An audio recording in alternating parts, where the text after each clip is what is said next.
penyertaan-Mu Tuhan, segalanya bagiku. Hadir-Mu di hidupku, terutama bagiku.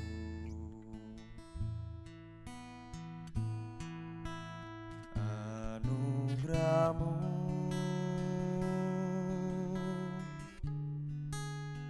anugerah-Mu, semua karena anugerah-Mu, bukan karena kekuatanku. Anugerah-Mu,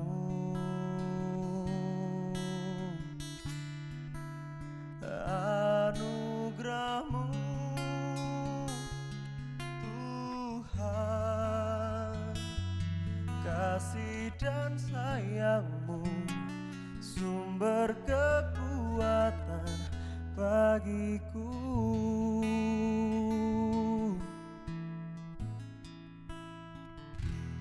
Penyertaan-Mu Tuhan, segalanya bagiku. Hadir-Mu di hidupku, terutama bagiku.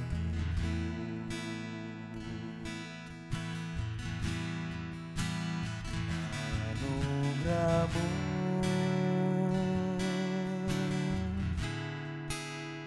anugerah-Mu, semua karena anugerah-Mu, bukan karena kekuatanku. Anugerah-Mu,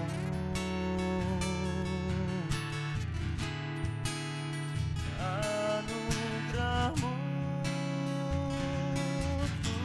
Tuhan, kasih dan sayang-Mu sumber kekuatan bagiku.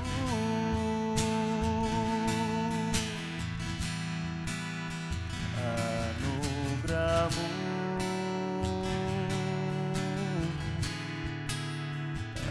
anugerah-Mu, semua karena anugerah-Mu, bukan karena kekuatanku. Anugerah-Mu,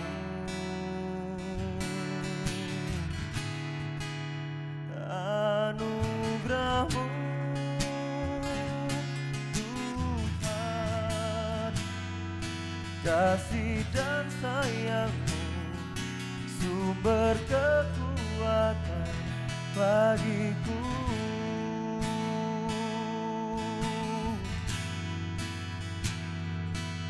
Semua karena-Mu Tuhan, semua karena anugerah-Mu, kami ada saat ini merasakan kebaikan-Mu.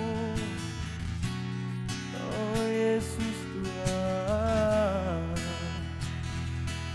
kami bersyukur, berterima kasih buat segala kebaikan-Mu, buat segala cinta-Mu. Oh terima kasih Tuhan, kami bersyukur. Haleluya, haleluya. Yesus Tuhan, Engkau sungguh kasih-Mu selalu ada, kebaikan-Mu nyata, Yesus Tuhan. Oh, haleluya, haleluya. Terpujilah Engkau Tuhan Yesus, haleluya. Yesus Tuhan, semua karena anugerah-Mu kami ada saat ini, menyembah Engkau Tuhan, memuji Engkau Tuhan, semua karena-Mu, semua karena kebaikan-Mu, Yesus Tuhan, haleluya.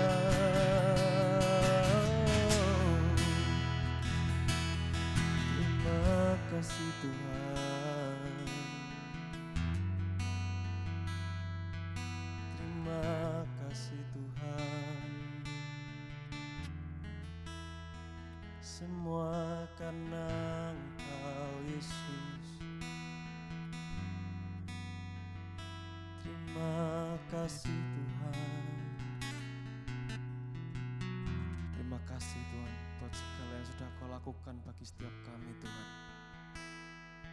Kami ada saat ini, kami mampu melewati segala apapun pergumulan kami. Semua karena Engkau yang menguatkan kami, karena Engkau yang membimbing kami, karena Engkau yang begitu baik, Engkau yang selalu ada bagi kami Tuhan. Kami sungguh bersyukur Tuhan. Terima kasih karena segala perbuatan-Mu Tuhan.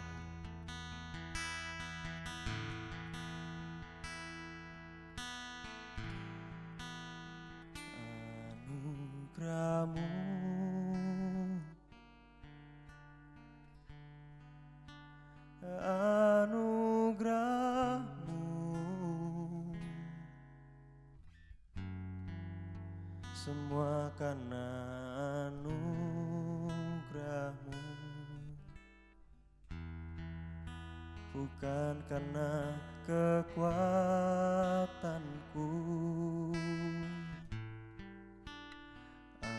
Anugerah-Mu,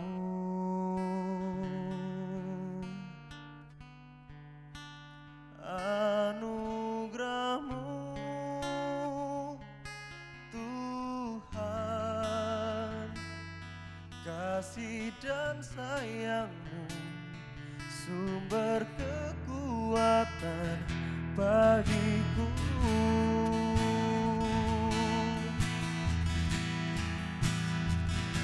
Anugerah-Mu,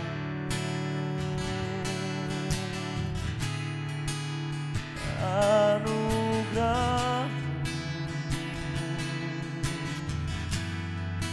semua karena anugerah-Mu, bukan karena kekuatanku.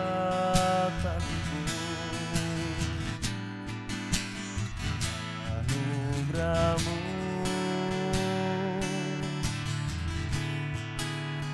anugerah-Mu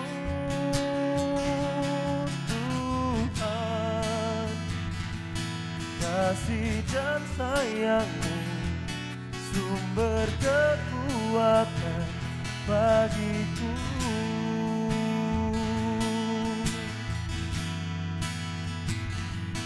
Kasih dan sayang-Mu, sumber kekuatan bagiku.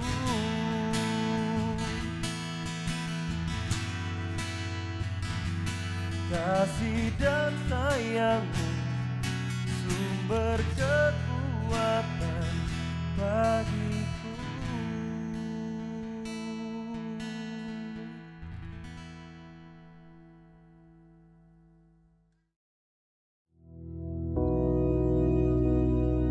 Bapa kami yang di surga, dikuduskanlah nama-Mu, datanglah kerajaan-Mu, jadilah kehendak-Mu di bumi seperti di surga.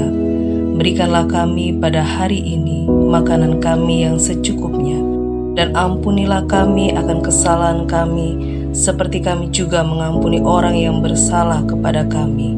Dan janganlah membawa kami ke dalam pencobaan, tetapi lepaskanlah kami daripada yang jahat, karena Engkaulah yang empunya kerajaan dan kuasa dan kemuliaan sampai selama-lamanya. Amin.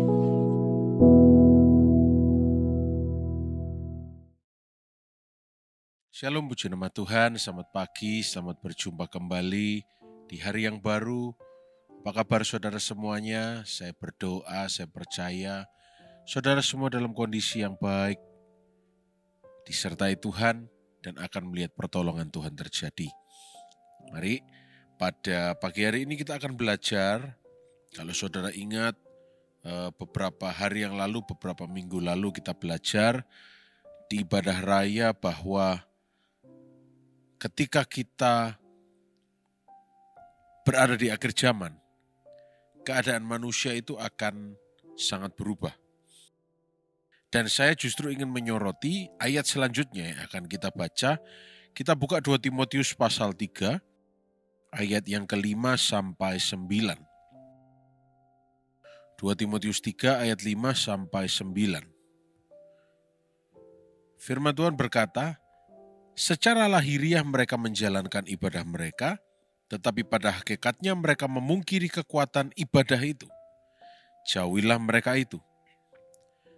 Ayat 6, sebab di antara mereka terdapat orang-orang yang menyelundup ke rumah orang lain dan menjerat perempuan-perempuan lemah yang sara dengan dosa dan dikuasai oleh berbagai-bagai nafsu, yang walaupun selalu ingin diajar, namun tidak pernah dapat mengenal kebenaran.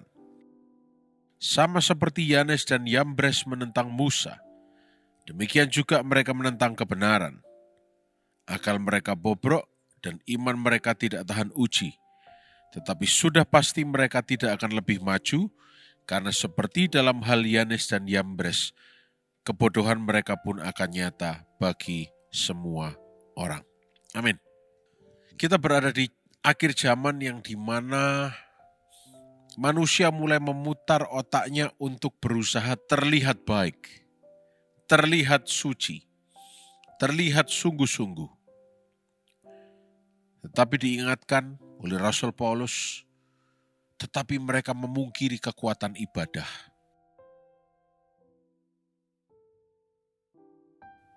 Ayat 6 dikatakan di antara mereka ada orang-orang yang menyelundup ke rumah, ya, orang lain, ya. Ada lagi yang menjerat perempuan-perempuan lemah, ya, dan juga dikuasai oleh berbagai-bagai nafsu. Dan ayat 7 jelaskan selalu haus, lapar, pengen diajar. Tapi ketika belajar kebenaran, mereka tidak mau kebenaran. Mereka hanya cari yang populer, mereka hanya cari yang viral, mereka hanya cari yang nikmat bagi mereka. Kalau pendeta ini yang ngomong, oh pasti bagus.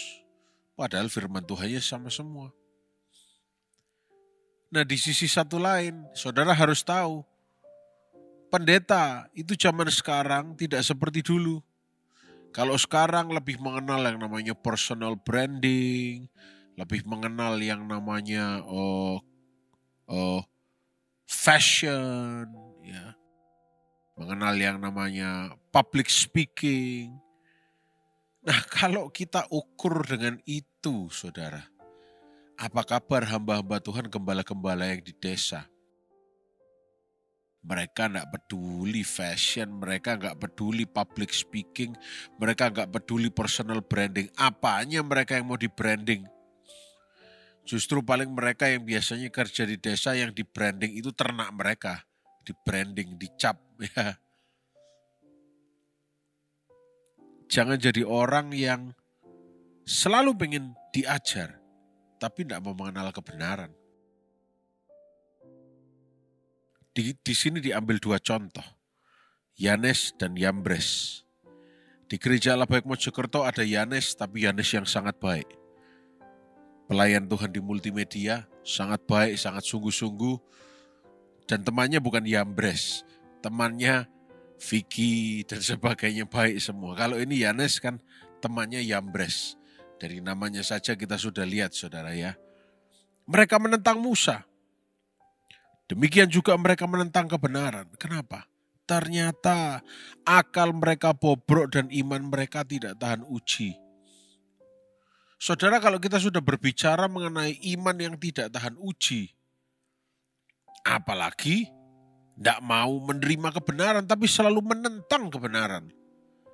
Lah, iman itu timbulnya dari pendengaran akan kebenaran firman Tuhan. Kalau nggak mau kebenaran, bagaimana kita bisa punya iman? Apalagi yang kedua dikatakan akal mereka bobrok. Nah ini dia. Ayat yang ke-6 itu berbicara mengenai akal yang bobrok. Orang yang menyelundup ke rumah orang lain, menjerat perempuan lemah. Ya ini dalam konteks, dalam gambaran kehidupan sosialisasi sehari-hari. Tapi kalau dalam kehidupan rohani kita, bagaimana aplikasinya? Dikuasai oleh berbagai nafsu. Apa nafsu? Saudara juga tidak boleh lupa. Ibadah itu juga bisa didasari oleh nafsu. Pak, bedanya tipis. Oke, bedanya tipis, tapi juga didasari oleh nafsu.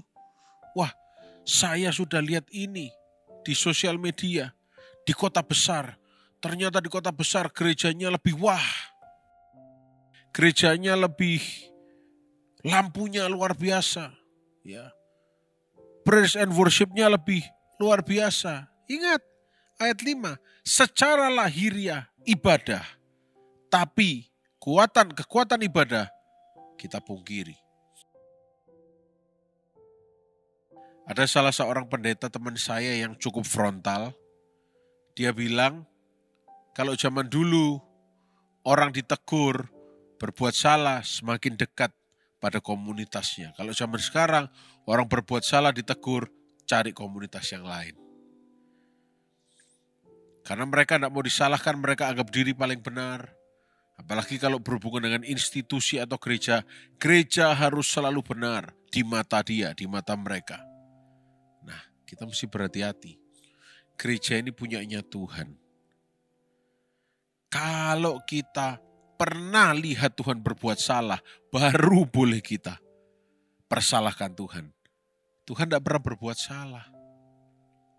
Kalau ada kesalahan, pasti kita yang pasti berbuat salah. Bahkan sampai ada yang bilang, zaman sekarang siapa yang bilang bahwa kekristenan itu harus pergi ke gereja? Biasanya orang-orang yang kepahitan dengan hamba Tuhan dan gereja. Kekristenan itu yang penting hidup kudus, baca firman. Oke. Yanes Yambres. Akal mereka bobrok dan iman mereka tidak tahan uji. Status di sosial medianya sangat amat rohani. Tapi ketika sakit hati, berubah statusnya menjadi status yang mengerikan. Di sini gak ada. Yang nonton ini gak ada. Gak ada yang ketemuan maksudnya saudara. Gak ada yang ditemukan.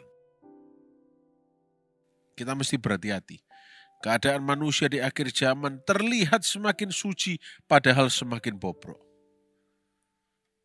Saudara dan saya kita belajar. Ayat 9 berkata, tetapi sudah pasti mereka tidak akan lebih maju. Karena seperti dalam hal Yanes dan Yambres, kebodohan mereka pun akan nyata bagi semua orang. Siapa sih Yanes dan Yambres di Alkitab? Saudara, Yanes dan Yambres di Alkitab ini adalah magicians. Bukan ahli nujum ya, tukang sulap, tukang sihir. Yang menentang Musa. Menentangnya pakai apa? Satanic power, bayangkan. Saking berusaha melawan kebenaran, mereka pakai kekuatan iblis. Sampai akhirnya mereka dihentikan oleh Tuhan sendiri. Saudara, kita ini punyanya Allah. Kita ini miliknya Allah. Kita sadar di akhir zaman keadaan tidak semakin mudah. Tapi kita juga tahu semakin mendekati kedatangan Yesus yang kedua kalinya, kuasa Tuhan itu akan semakin nyata. Di saat kita tidak sanggup lagi, kuasa Tuhan itu bekerja senantiasa. Di saat kita lemah, kuasa Tuhan itu bekerja. Mari saudara, jangan sampai kita ini hanya lahiriah saja. Kelihatan beribadah, melayani, tetapi kita memungkiri kekuatannya. Mari kita belajar, mari kita mau terima dengan penuh kerendahan hati. Kita ini orang yang terus-menerus mau diperbaharui. Pak, saya sakit hati di gereja saya pindah gereja. Saudara ke gereja untuk manusia atau untuk Tuhan? Untuk Tuhan. Maka saudara datang cari Tuhan, bukan cari manusia. Ingat, kalau komunitas cell group itu di hari selain datang ke gereja selain hari Minggu. Hari Minggu itu celebration, perayaan.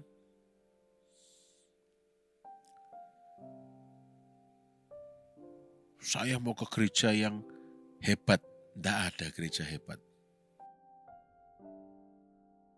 GTI, gereja terhebat Indonesia. Wah, tidak ada, saudara. Tidak ada. Semua gereja sama. Kelihatannya dari luar baik, tapi dalamnya ada ketidaksempurnaan.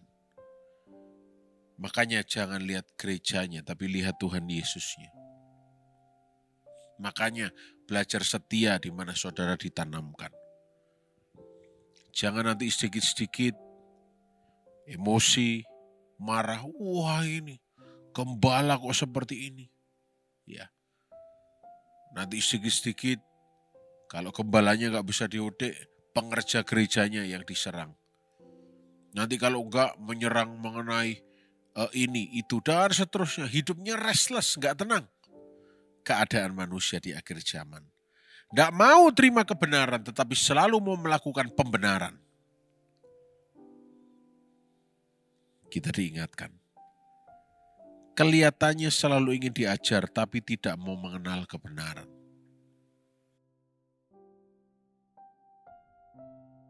Ada statement-statement yang saya dengar pribadi, tapi mungkin tidak bisa saya sampaikan di sini. Menurut saya, statement-statement itu kurang pantas untuk dilontarkan kepada gembala sidang, pendeta. Tapi ternyata dilontarkan juga. Apa yang bisa saya simpulkan? Keadaan manusia di akhir zaman. Firman Tuhan bilang manusia akan semakin bebal walaupun di luar kelihatannya baik, karena baiknya itu karena takut. Kalau sudah dibilang akhir zaman mulai mikir takut, aku gak masuk surga. Tapi ternyata di baliknya itu, ya sama, masih melakukan dosa kesalahan yang sama. Oleh karena itu pagi hari ini kita belajar, jangan kita ini menentang kebenaran.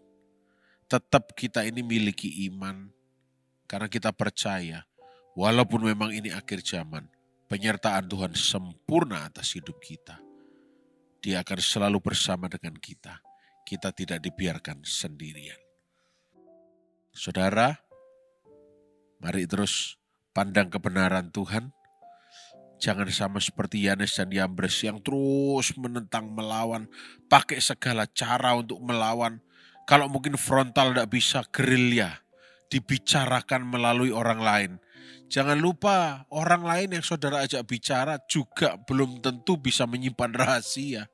Namanya bukan lagi rahasia, tapi rahasia umum namanya, saudara.